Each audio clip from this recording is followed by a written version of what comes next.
Thank you, Madam Speaker. My question is to the Minister for Human Services. Minister, during the pandemic, and thanks in part to a Greens amendment, a freeze has been put on evictions in both the private rental market and for public housing tenants. It's a very different picture from last year when the Supreme Court found against Housing Tasmania in the case of Gregory Parsons, a 55-year-old with an intellectual disability who was evicted without genuine or just reason. Minister, can you confirm, in response to that judgment, a decision was made by you and the government you're part of to change the law, the Residential Tenancy Act, to make it easier to evict tenants without genuine or just reason? Thank you. The Honourable Minister for Housing.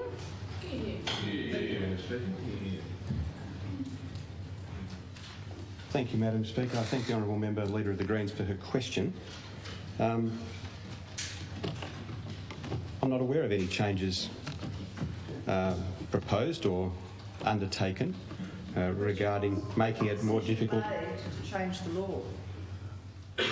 I don't know what decision Ms O'Connor might be referring to. Madam Would you Speaker. like me to read back after what I the do question know, again? what I do know is that decisions were taken early on in the coronavirus response period point of order, Madam to Speaker. ensure people had security of their tenure in their housing.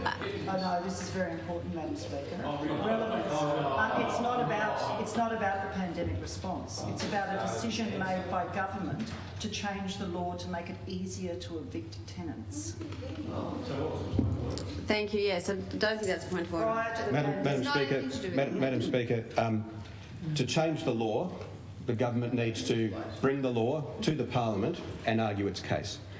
We haven't done that. Not the question. And I don't know what else Ms O'Connor is referring to. What I do know is that as we moved into the COVID-19 response, one of the things we did early was to ensure people who were facing uncertainty, Minister, who may be facing financial and housing stress, had the certainty of their tenure, so that people could not be evicted during that period from social housing and in the broader market, Madam Speaker. We've continued to monitor and update that policy as we've gone on in response to people's needs. Would appear to me, first of all, to have said he's not aware of any decision and then started dissembling and talking about the COVID response.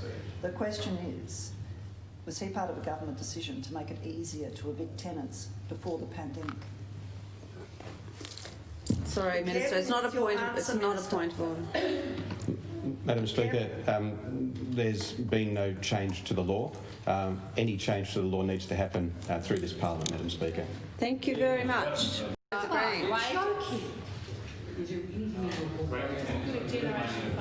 Madam Speaker, my question is again to the Minister for Human Services.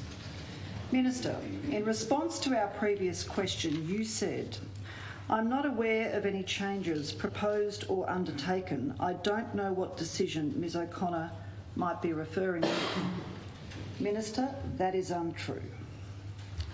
Here is the Cabinet decision, which says the Cabinet agrees to vacate the previous Cabinet decision in regard to the Director of Housing v Parsons and not proceed with the proposed amendment to remove the genuine or just requirement in the context of an order for vacant possession. Minister, your integrity is in question. You have misled the House. How do you explain yourself? Honourable Minister for Housing.